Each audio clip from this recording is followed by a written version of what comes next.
Go. Hey guys, welcome back to Sports with Mono and Mono. It's May 11th, 2024, and as you can see, I have our producer Rob filling in for Eli this week. Rob, welcome. Good morning. How's it going, Jim? Good. Haven't seen you since you were producing our live show from St. Joe's a few weeks ago, which was great, and we had a great turnout. St. Joe's treated us very well, and I thank them very much for that. So, let me tell you, yeah. you left that game. I'm sure Eli mentioned this. We froze our tushies off. I bet. It was so cold after that. After your show, it was miserable. I know. I know. Oh. It was cold doing the show, trust me. It was cold doing the show, and then it got worse up that hill. I don't know. I bet.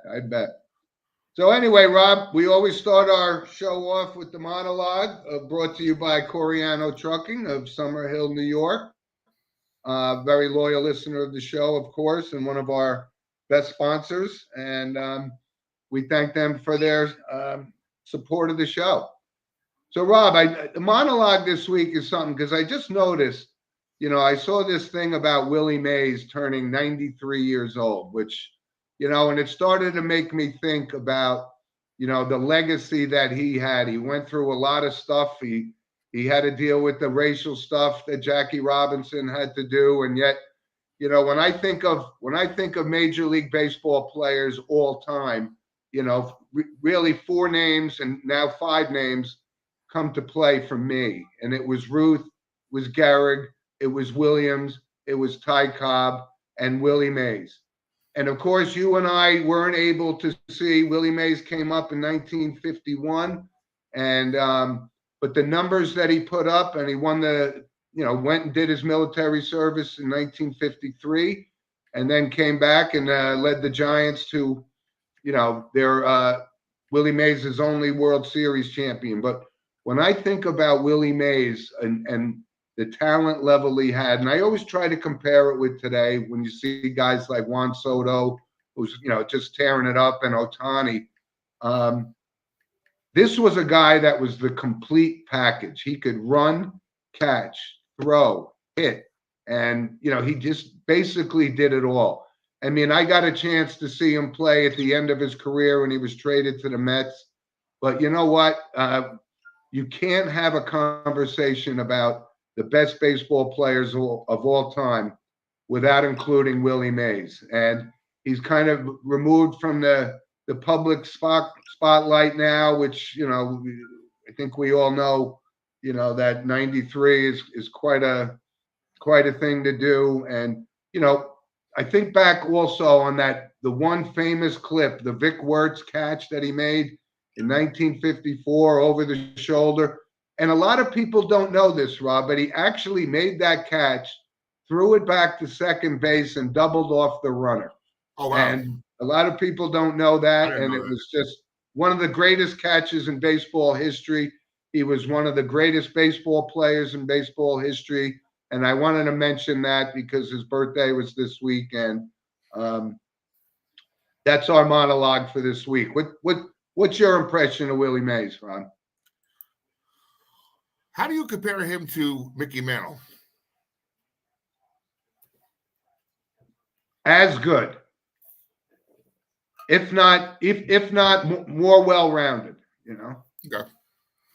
No, because that's probably the one thing I always thought about. It's like Willie Mays, and where does he stand against the DiMaggios, the Mantles? Yeah. And all of those guys obviously are legends, as we know, of course, right? But when you think about his base stealing abilities, his incredible hustle, his catching, his hitting, hit over 600 home runs, missed the full season. But I really admired that guy. And like I said, I got to see him play when he was traded to the Mets, and he obviously wasn't the same Willie Mays. But it was great to see him back in New York for the end of his career, and I wish him all the best in his waning years, I guess, as they say. Isn't he Barry Bonds' godfather too, right? He is Barry Bonds' godfather. Very good. Yeah. So I also wanted to, because we have some loyal listeners, I have my property of the Cobleskill Tigers shirt on today, and one of our loyal listeners' daughter, excuse me, was a outstanding volleyball player there, and hard to believe she's graduating already. So that's tribute to her. So Rob, let's jump right into it. I want to actually start with, we watched the Kentucky Derby last week. I'd given my picks, and my horse got edged out by a nose in one of the most spectacular races in Kentucky Derby history. You had 3 horses down on the wire at a photo finish. Mystic Dan wins it. Sierra Leone, my pick, came in second, and it was just a great race. And you know how I feel about the Kentucky Derby and the Triple Crown itself. So we're going to see Mystic Dan, try to start that toughest journey in sports to win a Triple Crown. He'll be there at Preakness next week. We'll give you our selections, but it's a whole completely different field than it was for the Derby. But the Derby did not disappoint. So everybody, I wanted to actually give a shout out to one of our listeners, Walt from Arkansas, who actually texted me before the race, and he actually picked Mystic Dan, who I didn't have on my board at all. So the Kentucky Derby never disappoints, no matter what happens, but this was unprecedented, a 3-horse photo finish. Wow. It's great. Loved it. So Rob, let's jump right into it.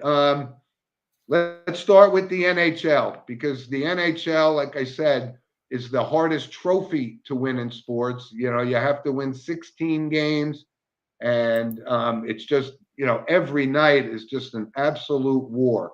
And I got to say, my Rangers are looking really, really good right now. And, I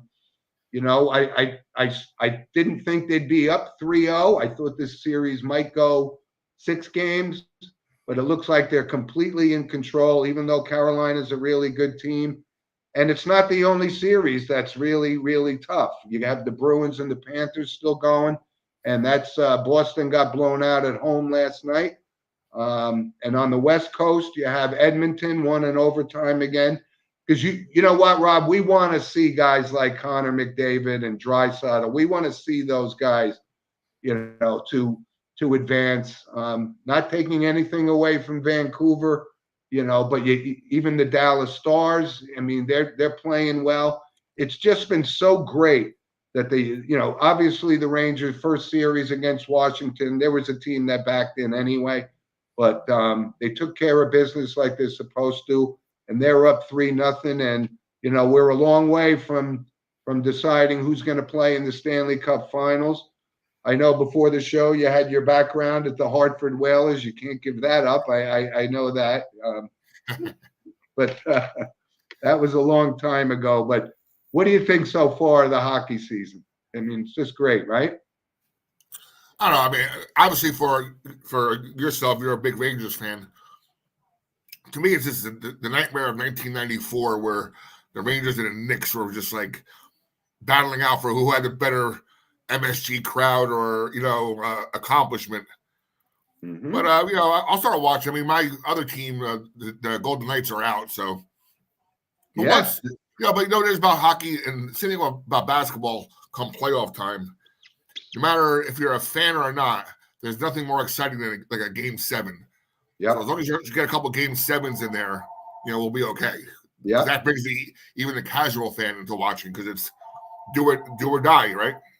Absolutely. It's all or nothing. And I wanted to actually bring up something regarding that, because Eli and I had a few months ago had Arda Ocal, who does the pregame for TNT and so forth for ESPN, and he was on our show. He was a great, great guest, and we talked to him this week, and he's going to be on the show after the next series to give us his inside take on the NHL playoffs. We'll be down to the Final Four by that time. So he's knowledgeable, he's informative, and he's an outstanding host of the pregame shows. And looking forward to Arda joining the show again. So, Rob, there is some basketball going on. And as you mentioned before, right, so New York is being taken by storm by the Knicks and the Rangers. right? The Knicks were up 2-0, and then they lost last night. I still think they're going to win the series. You know, you have this Villanova. These guys have the DNA, right? The DiVincenzo's, the Josh Harts, the Jalen Brunson. I mean, these guys have that pedigree to win, and that's what's making the difference for the New York Knicks. And, you know, they had some injuries and so forth, but they have a very deep bench. And I don't think the Pacers have enough of a bench to keep this series going, you know, even past 5 games, maybe possibly 6, but it's not going 7.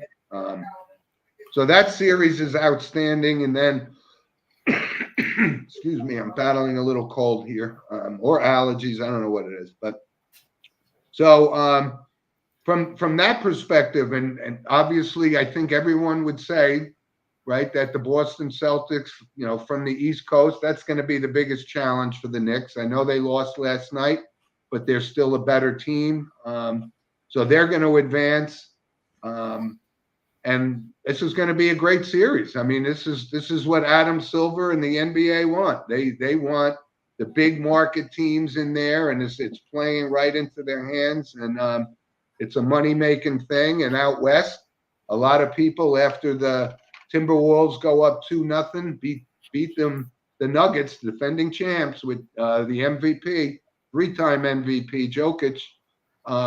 People started to panic, and I said, let's not panic. These guys they are a great basketball team, and that guy is a great player.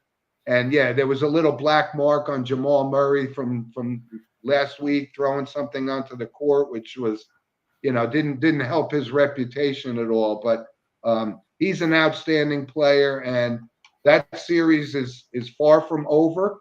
And we're actually seeing this Anthony Edwards, and we're hearing already some comparisons, with Michael Jordan. This kid could be the next Jordan. LeBron James could be the next best player in the game. And he really is. He's only 22 years old, and that's really amazing. But I enjoy watching him play. And but Minnesota's no pushover, so Denver's going to have to win a second game to tie this series before it goes down to the final 3 games if they want to defend their title. Well, Minnesota was almost owned by A-Rod, so yeah, that whole debacle. Yeah, and look at Oklahoma City. Oklahoma City is a very, very young team. Absolutely, they're not supposed to be where they are right now. They're about 2 years advanced. Right. But we're seeing an influx of young talent that we haven't seen in quite a while. I mean, these players that are coming in are making immediate impacts. And you're right, the Thunder and Shai Gilgeous-Alexander and came in second in the voting. I was a little surprised. I actually thought Luka Doncic, the guy averaged 30 points and he was triple-doubling every night. But I don't see them going much further, and he's actually questionable for this week's game, tonight's game. But there were a couple other notes from the NBA, right, as we expected. And, I brought up, I thought the Phoenix Suns would be a surprise team the way Durant was playing and Booker and so forth, but they got swept out of the first round. That cost Frank Vogel his job. Right, wrong, indifferent, it did. So they go right out and hire former Bucks coach Mike Budenholzer to a 5-year contract to take that team. But you don't know where the Phoenix Suns going to be. Are the Knicks going to make a play for Devin Booker? Where is Kevin Durant going to play? These guys, if they don't win, they go to some other scenario, right? The Harden, the whole Kyrie Irving thing. But the one thing I am glad about is getting this, the Philadelphia 76ers and Joel Embiid out of the playoffs, because he showed. I know a lot of people, question me and say he's one of the top 3 or 4 players in the league, and I couldn't disagree more. He's an outstanding player. I don't think he deserved the MVP last year, but he did enough whining to win it, and now Jokic reclaims his 3rd. But, the thuggery that he exhibited on that court during the Knicks season is not a good look for that team. And that was kind of something that really stood out for me. I guess a lot of people could say he was injured and so forth, but I'm telling you right now, he's not in that elite class of big men in the NBA anymore. When you mentioned the Phoenix Suns, Jim, as a Nets fan, our job right now is to root against the Phoenix Suns because we have a lot of their picks coming up. Yeah, if they keep getting worse and worse, those picks become more valuable. So that's going to only help accelerate the Nets, ascension back into a playoff team. Yep. And we see this every year, Rob. We see coaches take the blame. Like I said, the Lakers, LeBron James, the general manager and commissioner of the NBA, actually fired Devin Ham as well. So, they want to blame it on the coach. It's a guy who's almost 40 years old, and they didn't have that team. And, of course, the coach takes the fall, just like in Charlotte, the Hornets, they fired their coach, and they hired Charles Lee, an assistant who's going to finish out the season with the Boston Celtics as an assistant coach. But you just see a lot of this stuff keep going on and turnover in the NBA. But I must say, I've been watching, because of all this young talent, more NBA games that I've watched in the past 30 years. And, we go back, to the glory days of the Knicks with Frazier, DeBusschere, Bradley, Willis Reed, Dick Barnett. I was a young kid at the time, but it was so awesome. And I could see how the young kids are getting caught up today with the NBA and the excitement and the talent level that we have now with these young kids. It's great. Well, it's also the 50th anniversary of the Nets' first championship in the ABA with Dr. J. Yeah. Dr. J, right? Yeah. Now, Jim, you mentioned LeBron James. We know how much I vile this guy. I can't stand this guy. There's got to be an investigation if somehow his son gets drafted this year. His son is nowhere near G League status. Yep. If he gets drafted because they want his dad to be part of their franchise, that's wrong on 1,000 levels. It is, and it's going to happen. And Eli and I talked about this. Bronny James, I watched more USC basketball just because I wanted to see what the hype is about. And, I get it, the whole genes thing, and I've always believed in that, from horses to baseball players to football players. Their sons have that inherent gene in them. But you're right. But you watch. The Lakers are going to draft him as a number 1 pick so he can play with his father. And you're right. That's an injustice to the other talent that's out in college basketball right now. And he's going to get the chance because of who his father was. And I'm not a big fan of his off the court and the fact that he actually runs the NBA. I don't deny he's one of the greatest basketball players of all time. His resume speaks for itself.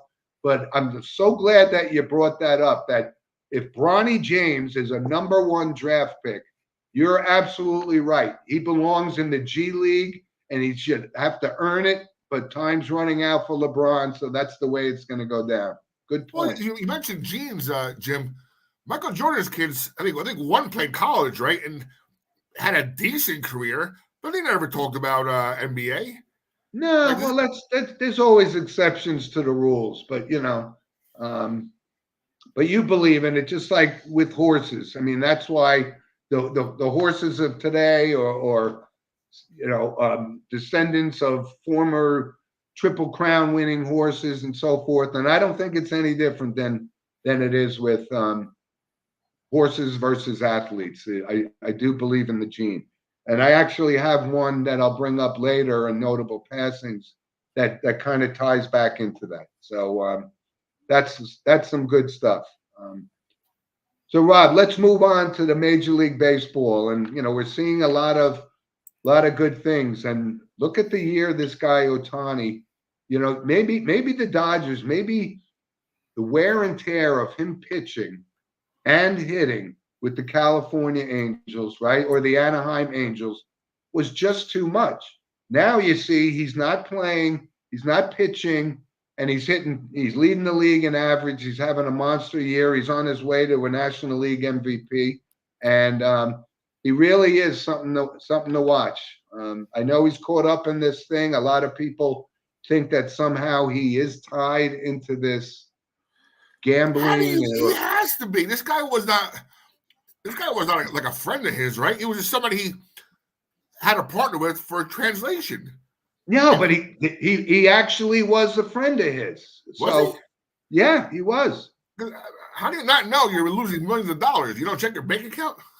Well, listen, if I gave you my password to my bank account, I wouldn't expect you to go in and take off $50 out of my checking account. But yeah, this guy took $16 million, and he's going to pay the price for it.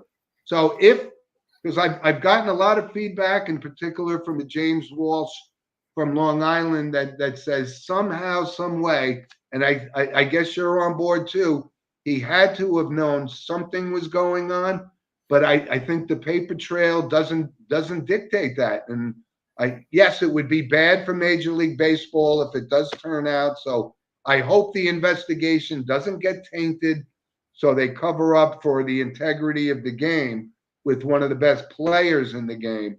But yeah, this is kind of a crazy story. But I'm going to give the guy the benefit of the doubt that he's got so much money, he couldn't watch it every day. But now the fingerprints, with his interpreter, it's all there. They know he did it. He confessed he did it.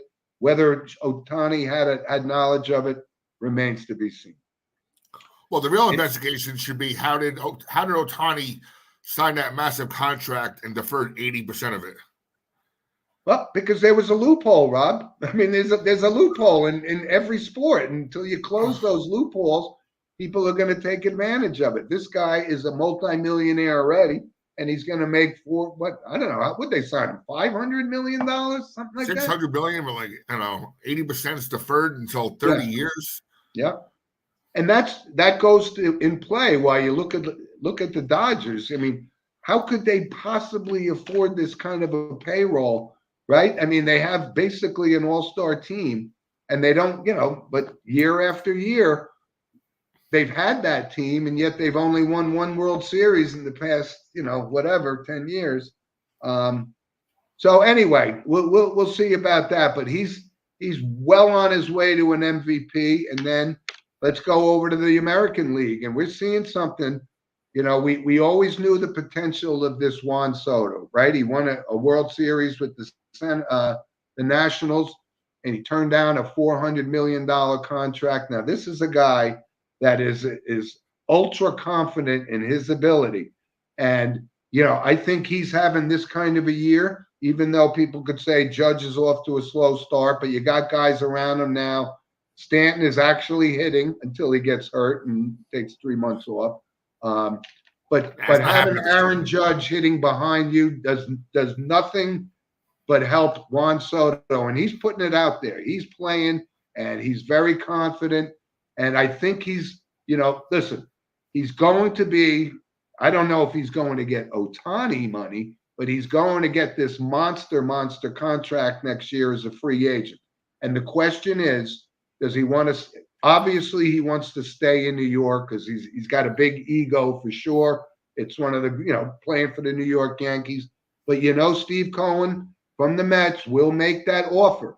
And whether or not, he wants to stay in New York for sure, which I believe that he does, I think the Yankees are going to have to pay this kid because, the Yankees can't win this with Aaron Judge alone. When you got two guys like this, that speaks very highly of the situation that he's in. And he has not disappointed. Early season favorite right now for American League MVP for sure. Do the Yankees have enough to get to the World Series? I still don't know. I don't think so, but I think the big surprise for the Yankees is the way their pitching has stood up. And, that was always a big question mark. But now you got one of the best closers in the game in Clay Holmes. This kid Clark Schmidt is starting to play. Nestor Cortez is showing that he's a legitimate major league player, and it's really exciting. And we just got a comment from our host, Elijah Weitraub, just tuned in from the event. The only comment I have is go Carolina tonight. Rob, doesn't that sound like a Devils fan? I mean, he can't even root for his local team. Come on, I gotta hear him and Jack argue all the time when they do a broadcast because Jack's a Ranger fan. He's a Devils fan. They argue every broadcast we have. I know. I'm not dismissing it, but the Rangers are in control in this series. They're not going to lose 4 straight. So Eli's going to have to get used to that. Now, Jim, getting back to the Yankees, here's the issue. Now, I read the headline this morning. I did not read the article yet. But what they're assuming is that the Martian's coming back soon. Jason Dominguez. Yeah. If he comes back, whose spot does he take in the lineup? Alex Verdugo, who's off to a great start. Now, is that going to upset a little chemistry in the clubhouse? Verdugo's playing lights out right now. And listen, we know about Dominguez, and he's coming off what, rotator. Well, Tommy John, but I think or something. Tommy John. He got injured. Yeah, Tommy John. But he's still young. So whether he fits in or doesn't fit in, you're right. I mean, Verdugo's having actually a better year than I thought. I mean, it's basically the same as having Harrison Bader on the team last year. So he basically filled the same void. They're good defensive players. They can both hit. But I think the pitching and when you look at overall in the American League, you got some surprise teams, right? You have the guardians of all teams are actually playing good baseball. Can this be sustainable for the entire season? Who knows? We're only 40 some odd games into the season, so we got 3/4 of the season to go. But it's been exciting from a Yankees fan and from the Mets fans. Steve Cohen is going to have to make a splash because right now, if you look at their lineup, they're not a contending team. And, what the Mets are going to do, they're actually talking about, Alonso's gotten off to a very slow start, no question about it. But the guy has potential to hit 45 home runs every year. And Soto could play, have just like Judge hitting behind him. For the Yankees, he could hit behind in front of Pete Alonso, but the Mets will have to make a splash. But have you seen this? Have you seen this where they're projecting that the Mets signed Soto, all that money Cohen has, right? But then the Yankees signed Alonso. Have you seen that? That would be quite a twist. Imagine Alonso and Judge back to back.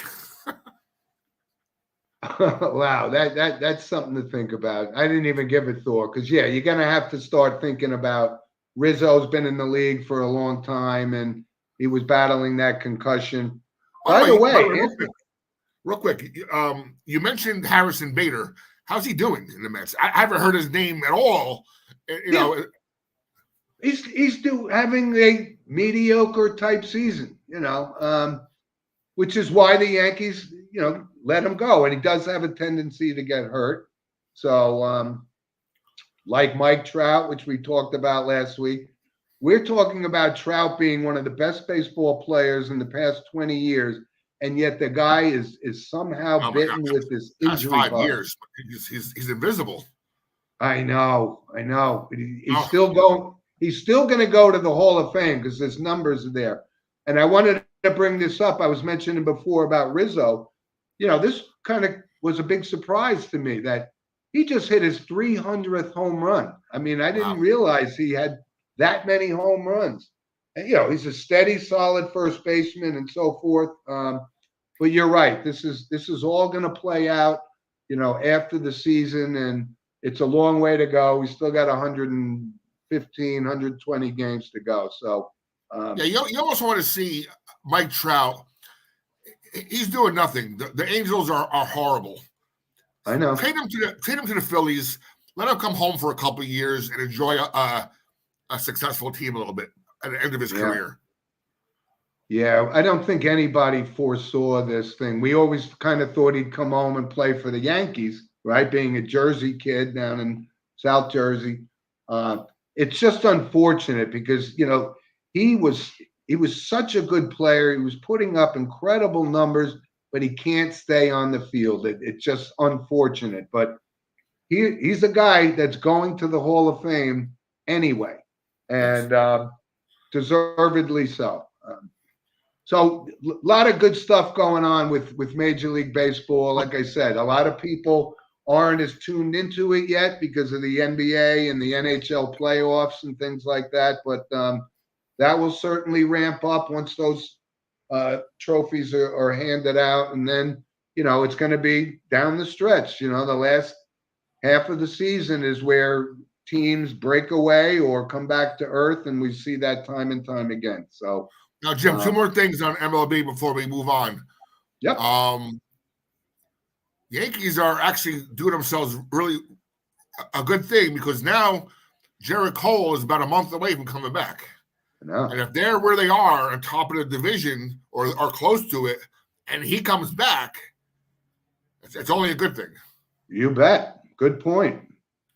You just wonder, though, Rob, what kind of injury he's been dealing with. And ultimately, he's a tough kid. He wants the ball. He wants to be out there. No doubt about it.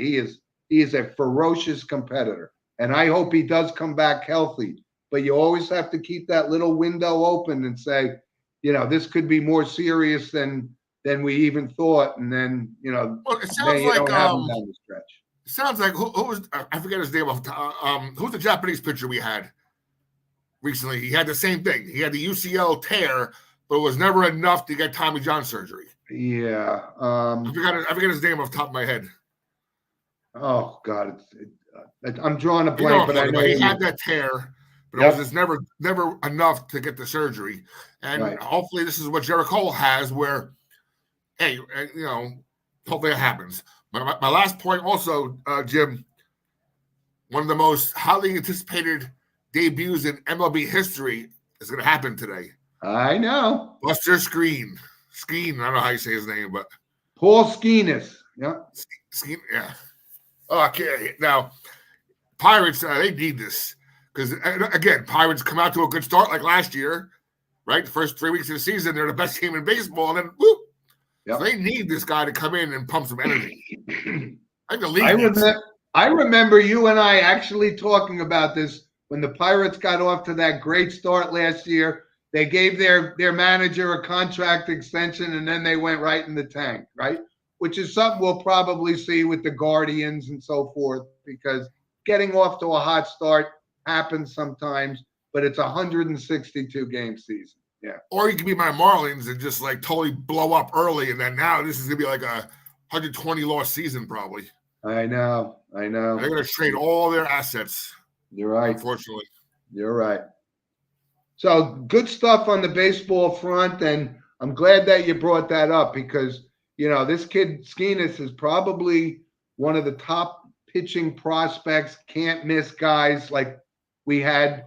We got to be careful, though. Steven Strasburg was that last guy that was going to be the next Hall of Fame pitcher, and injuries can take over a pitcher's career at any point in time. But yeah, this is actually good. He was the number one pick, and in the Major League draft, he's been lights out in the minor leagues, so he's getting his first start today. It should be cool.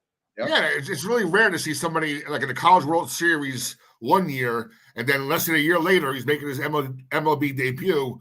I know. He's striking out half the batters he faces. I know. But he's going to face a little bit more tougher competition. So, this isn't Double-A. He's pitching in. Nah. But I knew you'd bring that up because you're a Pittsburgh Pirates fan. I knew you were going to. I mean, I'm a Pirate, so Pirates stick together. Okay, but I actually did have that in my random points. I was going to mention it because I knew you were doing the show today. So, Rob, briefly, let's just touch on real quickly the NFL and some things that I've seen. This is kind of like the first year that I've seen basically all of the teams are signing all of their draft picks like right out of the gate. There's no crazy thing, with holding out as a rookie and all that kind of stuff. So this is the kind of the first week for OTA. So you have all of these big name quarterbacks, and look, you got McCarthy in Minnesota, you got Williams obviously in Chicago, the surprise pick with Penix in Atlanta after signing Kirk Cousins. But that just, a lot of people criticize that pick, and I think it may have been a little early, but you remember, Kirk Cousins is coming off an ACL, and some people come back from it, and some people don't. It was Achilles. Achilles, I'm sorry. You're right. Which is worse. Which is actually worse. You're absolutely right. So, but these quarterbacks, they're all in. And, I wanted to mention, one of our St. Joe's brethren, Audric Estime, running back from Notre Dame, was actually drafted. Come on. He was drafted by the Denver Broncos, and he's under contract already. And like I said, I just love to see when local talent makes it to the big show. I just love it. All right, real quick. Let's talk real quick. A little Notre Dame talk. Very surprising. I'm very surprised that not one quarterback transferred. They all stuck together. Angeli, Carr, the new kid from Duke, Riley Leonard, and the other guy. Instead of I thought Angeli was going to transfer because he really doesn't have a shot. But you know what? I think it's kudos to what Marcus Freeman brings to his team. That these kids they're going to eventually transfer one or two of them. But at least right now, they decided to. You know what? Let's see what happens this year. Let's make the best quarterback win, and then let's move forward. But not have one of those quarterbacks transfer. I think it's huge kudos to what's being built there. Yeah, I know. This whole portal thing, you could transfer on a dime. So they may still transfer. You can transfer anytime you want now. But I'm glad you brought that up because Steve Angeli is a Bergen Catholic product. And, that's not the first Bergen Catholic quarterback at Notre Dame. We saw this with Matt LaVecchio like 15 years ago, came in and got plenty of playing time. So that's why we go to the games in New Jersey, because we inevitably will see a lot of people pick from these kind of powerhouse high schools, and it's just great to see. Well, I'm sure we're going to talk about the same thing. We got to schedule a show before a St. Joe's football game this fall. Absolutely. And by the way, before our show, we did a live at St. Joe's a few weeks ago. Before the show, I had an opportunity to talk to Augie Hoffman, who's now the coach again at St. Joe's. So he will absolutely be on our show, and we'll do a high school preview thing when we get to right now. But, right now it's high school baseball season, right? And I know you're doing, you cover this, you and Eli cover the St. Mary's games. And Jim, I actually had a game yesterday. In the rain? I was in the rain, freezing my tush off. Eli and Jack are home because it's a road game. So I'm doing this game. There's a few parents around me. We're all just shaking our head like, why are we here? It's raining outside, and it's 45 degrees. Well, and you got some good weather today. So I did see that, the Bergen County tournament is underway, and St. Joe's is playing today at Don Bosco, of all places. They're playing Glen Rock, I think, in the quarters. Right? Glen Rock is good, and I heard this yesterday, which I thought was pretty weird. You're in the Ramsey area, correct? I was. Well, the Ramsey has the top pitching prospect in New Jersey. Yeah. He's a legit MLB prospect. Yep. Bergen County tournament, they sit him round one, thinking that they're going to win, saving the guy for round two, and Ramsey gets upset round one. To who? Yeah. Your Ramapo team. You don't assume that your pitcher is going to make the second round, right? You got to pitch him when you can. Win while you can. Don't save the guy, then lose the game anyway. I know. Well, we've seen this. So he is arguably the number one pitching prospect in New Jersey. I think his name is Will Lake or something like that. It's a real simple last name, like a real Yeah, I forget off top because I was looking about that. Yeah, I think we mentioned it last week. There was, a Ramsey game, and there was 20 scouts at the game watching, this kid pitch. So, by the way, if you're around, Jim, Tuesday, St. Mary's plays at Don Bosco. And what are those, Tuesday. Rob? 4 o'clock games? 4:30. Every game's just 4 o'clock. We don't get started till 4:30. Either the team's late or the umpires are late. Yeah. Yeah. So about 4:30 game, by the time they get up there from Rutherford. Yeah. But yeah, we play at Don Bosco on Tuesday. Yeah, you know what? It's so funny because Don Bosco's got a beautiful field. It's just kind of difficult for people to get in and out of that place, which is probably why they play the county semis and finals at Demarest, because it's wide open, plenty of parkings, all that kind of stuff. But we'll see. So baseball, high school baseball is really cool right now, and a lot of good players in the tri-state area. And I know you follow it even more than I do. So you got to keep us like posted. I said, we're in the last week of regular season. I believe next Saturday is the cutoff for all the PowerPoints for the state playoffs, and our St. Mary's are hanging on to the top seed so far. So, but we have like 5 games next week, so another busy week of broadcasting. And I haven't seen the guys because we had road games every day this week. So I haven't seen the guys all week.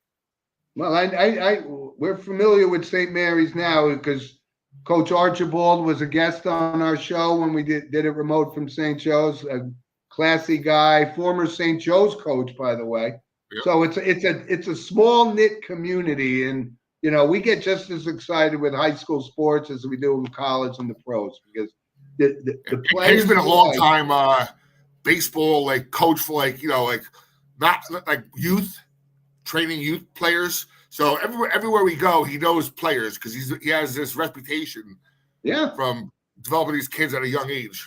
Yeah, and he was a very, very, very cordial to us, and we thank Coach Archibald for coming on our show. So, Rob, let's kind of move on to some random points of interest. You may have some, but our random points is always sponsored by Lynch Toyota of Manchester, Connecticut, and. So here, I'll go down a list of a couple of random things. And, one thing that jumped off the page is potentially J.J. Watt making a comeback in the NFL. I don't know that that's going to happen. I don't know who put it out there. Maybe he put it out there. Maybe he has recovered. He was a relatively young guy, or maybe he just wants to go down in history as a better player than T.J. Watt, who's an outstanding player himself, maybe one of the best in the league. So that's possibly happened. We'll have to keep that. I think I read this yesterday or day before that. Apparently him and Coach D'Amico Ryans are very close from when he played together. And he always told him, he goes, Coach, if you need me, I'll be ready.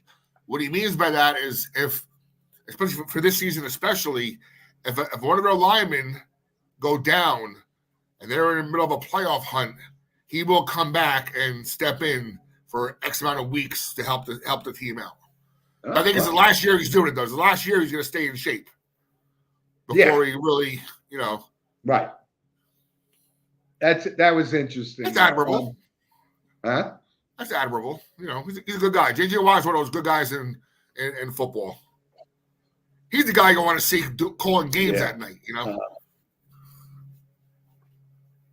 Yeah, he looks uncomfortable to me in that studio setting, And now that they got rid of Esiason and they got rid of Sims, he was going to be the next guy to fill the seat. But it's tough for these guys to walk away from the game with that kind of passion. So let's see. I can see him being a Tony Siragusa type of guy, like that funny guy who does the sideline stuff and has the quirky little, analysts and stuff. Yeah, from being a player. The late Tony Siragusa. Yeah. So shocking.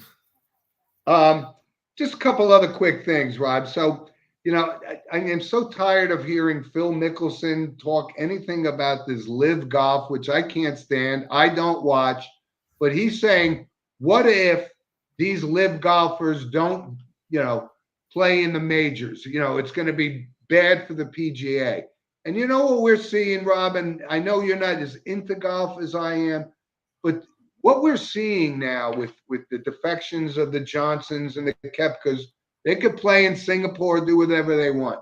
And I know right now we're looking for that next generation of Scotty Scheffler guys that can come on the PGA. And they're there. There's going to be a lot guys that this is going to give a great opportunity for them to make a name for themselves. And are they going to be Scotty Scheffler, who's the number one player in the world? Maybe not, but there's enough talent out there that the PGA will survive with this live nonsense going on behind the scenes. Enough said on that. I'm surprised golf hasn't.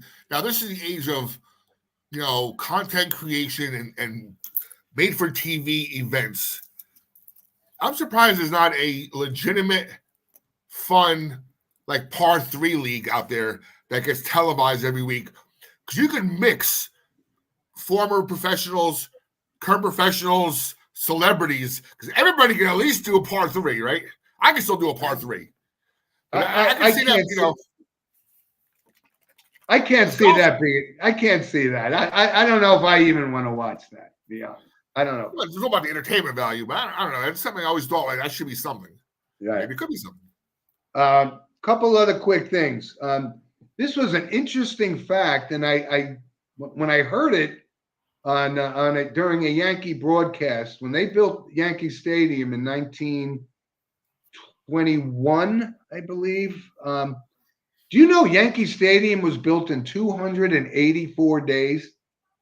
I mean, literally, from when they broke ground, 284 days later, they opened the season in Yankee Stadium, which is unheard of. I had to look it up, and I did look it up, and it did take 284 days to build that Yankee Stadium. You can't do that. I'm sure there were improvements as we went on, but from the time they broke ground to the first pitch in there was 284 days. I thought that was amazing back then. You can't do that now to a stadium. Look it up. Wow. Look it up. Wow. 2 other quick points before we get into our movie recommendation and our picture. Malcolm Celebrini is going to be the number 1, and this is a shout out to Steve and my niece, who's a student at Boston University. And we talked about Boston University. We're in the Frozen Four this year. And so he's going to be the number 1 draft pick in the NHL going forward. So that's good for Boston University. It really is great. And one other thing from the world of golf, this LPGA, this Nelly Corder, is playing, and they're playing locally down here. They're playing at Upper Montclair Country Club in Clifton. She's going for her record-tying 6th consecutive LPGA Tour victory. So, when we look back and we had the Anasorum Stams, right? And, from that, Nancy Lopez, even way before that. This kid's a phenom on the women's side of golf, so you got to keep an eye on her because, that's great for the game of golf, and it's certainly great for the LPGA. By the way, that explains the weather, because every time there's a major golf event in New Jersey, the weather is awful. I don't know. Last time I went to the U.S. Open at Baltusrol, and it was 95 degrees. Maybe not everyone, but I can recall when I was watching golf in the early 2000s or whatnot, and late 90s. It seems every time we had something in New Jersey, it was just like a deluge, 12 days of rain type of thing. Like, it was such a bad luck thing. Yeah, well, this goes back to, and they're, like I said, they're playing at Upper Montclair. My brother and I used to go every year. They used to have the NFL Cadillac Classic, which was NFL players and really good NFL players playing with the seniors, and that was the opportunity I had to meet Arnold Palmer, one of my little fantasy sports thing ever, and he was gracious. I've actually posted the picture on the show. Yeah. So you have any random points? Something you need to bring up, Rob? Here. Sorry about that. Random points. You have any additional ones you want to add? Real quick, I could spend an hour on this myself, and I probably will soon. I finally got my basement in order. We had water since Christmas. All these storms you've been having here. Yep. But what are your thoughts about this? The college portal, especially with basketball. Like my Seton Hall Pirates got decimated. 9 transfers. Yeah, you just lost Richmond to St. John's this week, which is going to be an abomination next year because we're going to boo the heck out of it. But what are your? I mean, I know my thoughts. I think it's ridiculous. I think it's gotten out of control. I think that the ability to change, and this is why guys like Jay Wright and these guys left coaching in this league because they can't put a team together. Right? I mean, it used to be, we know it's now one and done. If you're a great basketball player, you could transfer, take one shot at go to Kentucky or go to Arkansas now at Calipari. I think it's gotten a little out of control, and I don't think it's good for college basketball, my opinion. Well, real quick, again, I'll have a whole show on this myself, but it seems like the college football money is seeping into college basketball. So those big college football programs 100% are buying, using that money now for their basketball program, and there should be a line somewhere, Yeah. Well, Rob, you and I have talked offline before. I always supported this nil for like college athletes that were being used in these video games, their likeness. I always supported the fact that they should be compensated for that. But getting paid, it was something I was always against because you're getting a 4-year college education, which is $250,000, even more nowadays. So they let this thing go before they had a plan, and now it's affecting both college football and it's affecting college. Now it's the Wild West. There's money being thrown away to pay somebody to play. That's exactly why Nick Saban walked away. He goes, I can't build a program here. You can't do it. Yep. Anyway, so Rob, as you know, we do a movie recommendation. So I'm going to give a movie recommendation this week, and it's Sleeper from 1973, a Woody Allen movie. I know a lot of people probably haven't seen it. It was kind of, early 70s, and it was, during the whole countercultural movement and so forth. But it is very funny, timeless as far as I can see. So you want to see a pretty good movie, whether you think anything of one way or the other about Woody Allen, you can't deny his creativeness. And that was one of his best movies, I think, I've ever seen. Anyway, so Rob, I just wanted to post a quick picture of because now when we talk about high school baseball, right? What happens before high school baseball? Little League baseball. And that's my grandson now, and he's playing catcher just like his grandfather did. And I love watching this and the development of these kids. And then they subsequently go and they play high school baseball and then college baseball or get drafted. But that's the foundation of sports in this country is Little League stuff. And I get so proud of him. And I know I may be a little biased, but he's really good, and he's only going to get better. And the teammates around him I watched these kids develop over the course of time. So just wanted to put that up there. And Rob, I just wanted to mention we'll have some more details, but we're going to have a new sponsor joining our show this week. It's called Vital Selections. You can go to www.vitalselections.com, and it's how people, certainly more than in our day, are very health conscious and in tune with physical fitness and whatnot. And they offer a product. It's a beetroot juice formula. So it's a lot of things have come out about the inherent benefits of this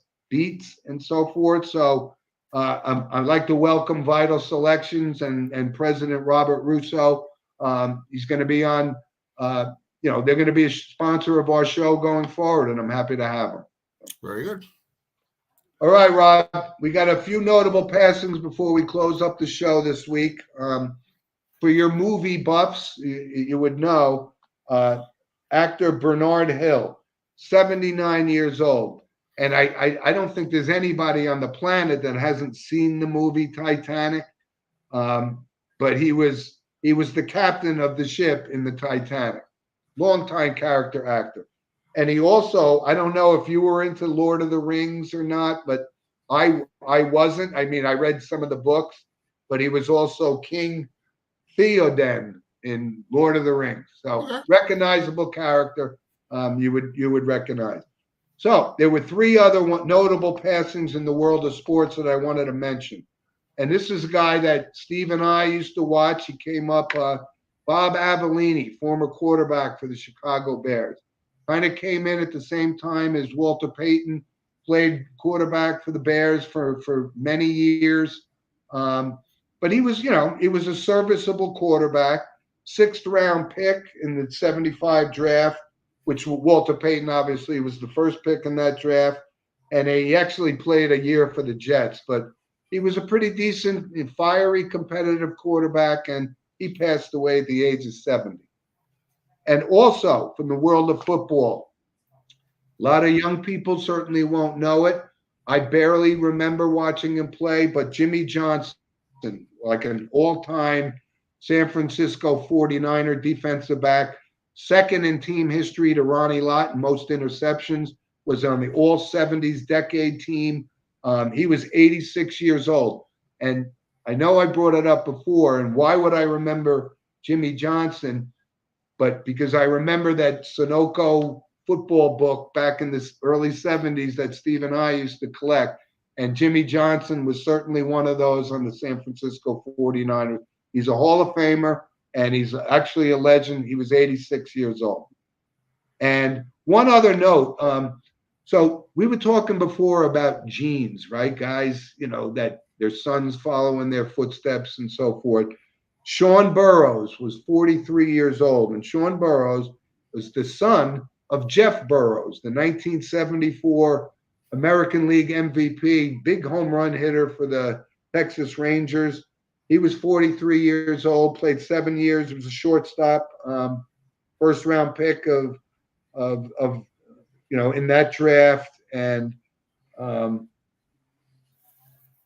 it's sad because he had a history of alcohol and abuse, but he dies, collapsed on the field coaching his son in Little League Baseball, which we just talked about. So he had a good 7-year career, and really his best year was his rookie year. Never lived up to the promise like his father was. Very, very good player for the Rangers, but he was only 43 years old. So that covers it, Rob. And listen, we always tell people, you and I talked before the show that our viewership is growing, both on our YouTube channels with Sports with Mono and Mono, and on Surge Sports. That your platform as well. A lot of people are watching it, and I can't thank them enough. And we still get comments on Sports with Mono and Mono at gmail.com, and we're just delighted and continuously thank our loyal listeners for the show. And we're getting new loyal listeners every week. I have a lot of young folks that I interact with now in their early 20s, and they're into this sports like we were at that age. And it's just, like I said, there are more pressing things, of course, in the world, but sports is just an outlet for us, and we enjoy doing it. And I can't thank you enough for filling in for Eli this week. And Eli will be back with us next week. And I really appreciate it, Rob. No problem. Anytime. All right. So everybody, we'll see you back here next week, Saturday at 10 o'clock. And again, thanks for all your support, and my best, just a shout out to my brother Steve, who's making good progress, and we can't wait to have him back on the show. Very good. Looking forward. All right, guys. So enjoy your week. A lot of good sports, and go Rangers. And happy Mother's Day to all the moms out there. Oh, absolutely. You're right, Rob. I almost forgot about that. It is Mother's Day tomorrow. And, I think of my mother when Mother's Day comes around and, she's no longer with us, but, all the mothers out there. So we'll see a lot of pink bats and pink shoes in Major League Baseball tomorrow, I'm sure, right? Yep. We will. All right, Rob. Enjoy your weekend, and You too. we'll catch up to you next. All right. You got it. Thank you.